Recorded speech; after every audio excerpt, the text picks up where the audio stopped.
बुद्ध का ज्ञान। राजा के यहां बुद्ध का जन्म हुआ। पिता ने ज्योतिषियों को बुलाकर भविष्य पूछा। उन्होंने कहा, या तो ये सम्राट होगा और या तो ये साधु होगा। एक तरह से देखा जाए तो सच्चा सम्राट भीतर से साधु ही होता है। जब ज्योतिषियों की भविष्यवाणी राजा ने सुनी तो वे घबरा गए कि मेरा बेटा साधु हो जाए। ऐसा ठीक नहीं होगा।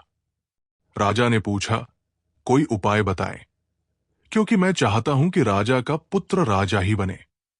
ज्योतिषियों ने कहा कि इसका लालन पालन व पूरा जीवन बड़ी सावधानी में बिताना होगा। अर्थात आपका पुत्र सिद्धार्थ कभी किसी बूढ़े व्यक्ति को न देखे, कभी किसी बीमार व्यक्ति को न देखे और कभी किसी मरे हुए व्यक्ति को न देखे। जब तक ऐसा होगा तब तक वे राजा ही बने रहेंगे। अगर ऐसा नहीं हुआ तो वे साधु बन जाएंगे। राजा शुद्धोधन ने अपने पुत्र सिद्धार्थ के लिए बढ़िया से बढ़िया बड़े बड़े महल, अच्छे से अच्छा भोजन, दास दासिया और खाने पीने के सामान आदि वस्तुओं के ढेर लगा दिए। पिता ने पुत्र को सुख सुविधाओं में इतना उलझा दिया कि उसे बाहर का संसार याद ही नहीं आया। शुद्धोधन ने समझ लिया कि अब इतने सुखों के आगे साधु बनने का प्रश्न ही उपस्थित नहीं होता। वे निश्चिंत हो गए।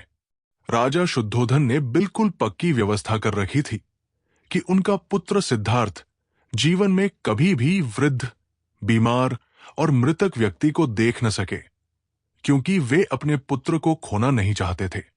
सिद्धार्थ का जीवन ऐश्वर्य और सुख सुविधाओं में बीत रहा था। उनके जवान होने पर एक सुंदर कन्या यशोधरा से उनका विवाह हो गया। विवाह हो जाने पर शुद्धोधन की आधी चिंता मिट गई। अब तो शादी हो गई, अब कहा जाएगा? अब तो मेरा पुत्र बंधन में बंध गया है, अब उसके कहीं जाने का सवाल ही नहीं उठता। एक वर्ष बाद बेटे का भी जन्म हो गया। उसका नाम राहुल रखा गया। अब राजा शुद्धोधन को बिल्कुल पक्का विश्वास हो गया कि अब ये कहीं नहीं जा सकता। एक दिन सिद्धार्थ ने कहा कि पिताजी, आज तक मैंने कभी अपनी राजधानी नहीं देखी। आपकी आज्ञा हो तो आज देख आओ।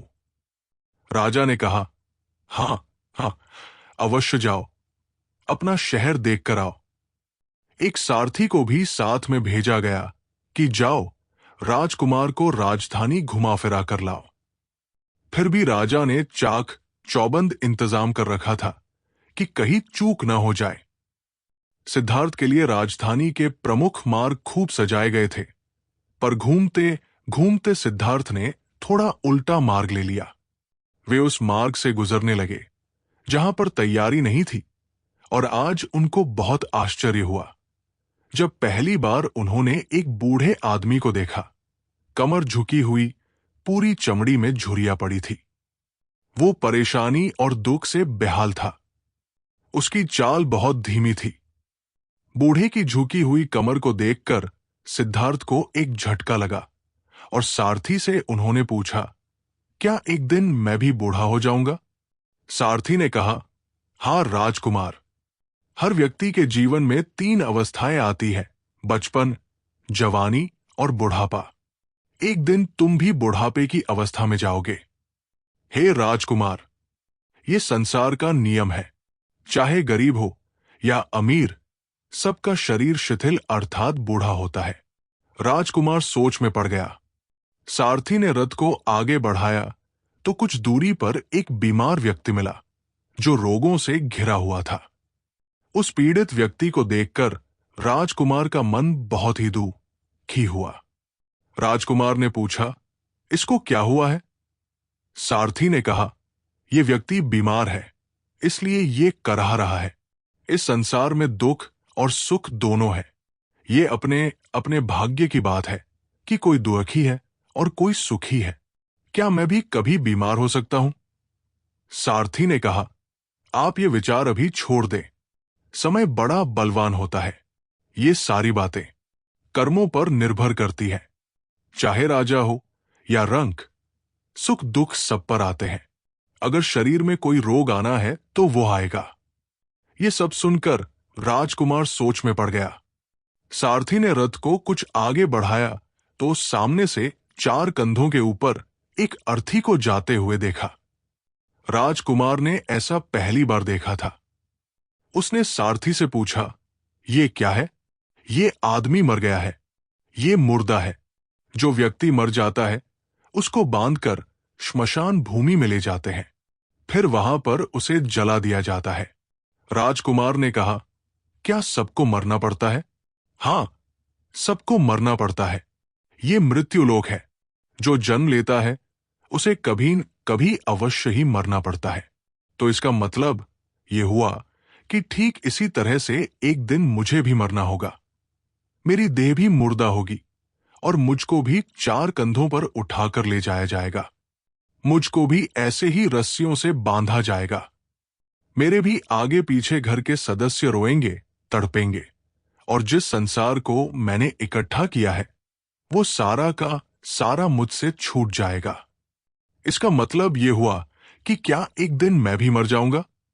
क्या एक दिन यशोधरा भी मर जाएगी? क्या एक दिन मेरा राहुल भी मर जाएगा? सारथी ने कहा, हां राजकुमार, एक दिन मैं भी मरूंगा, आप भी मरेंगे, यशोधरा भी मरेंगी और राहुल भी मरेगा, क्योंकि ये सब मरने के लिए ही पैदा होते हैं। उस रात सिद्धार्थ सो न सके। सोचने लगे कि क्या संसार में इतना दुख है, रोग है, बुढ़ापा है, और ऐसे में मैं खा पीकर कैसे जी सकता हूं? नहीं नहीं, ऐसा मुझसे नहीं हो सकता। मुझे खोजना होगा उस तत्व को जो दुख, पीड़ा और शोक से रहित हो, जो भय, भ्रम और भूल से परे हो, जो अनंत आनंद से भरा हो, जिसे पाकर फिर और कुछ पाने की इच्छा न हो। सिद्धार्थ वैराग्य के शिखर तक पहुंच चुके थे। बस उसी रात को उन्होंने घर छोड़ दिया। सारथी से कहा कि नगर की सीमा से दूर ले चलो। नगर के बाहर पहुंचकर सारथी को लौटा दिया। फिर कई दिनों तक वन में चलते गए। एक घने पीपल के वृक्ष के नीचे आसन लगाकर ध्यान में लीन हो गए। दोस्तों, आज की ये प्रेरणादायक कहानी आपको कैसी लगी? हमें कमेंट में जरूर बताएं। और अगर आपको ये कहानी पसंद आई हो तो वीडियो को लाइक करें और अपने दोस्तों और परिवार के साथ शेयर करें। हमारे चैनल को सब्सक्राइब करना न भूलें, ताकि आप ऐसी और ज्ञानवर्धक और प्रेरणादायक कहानियां सुन सकें। हर वीडियो में हम आपके लिए नई सीख और नए विचार लेकर आते हैं। आपके प्यार और सपोर्ट के लिए बहुत बहुत धन्यवाद। जुड़े रहिए, सीखते रहिए और आगे बढ़ते रहिए।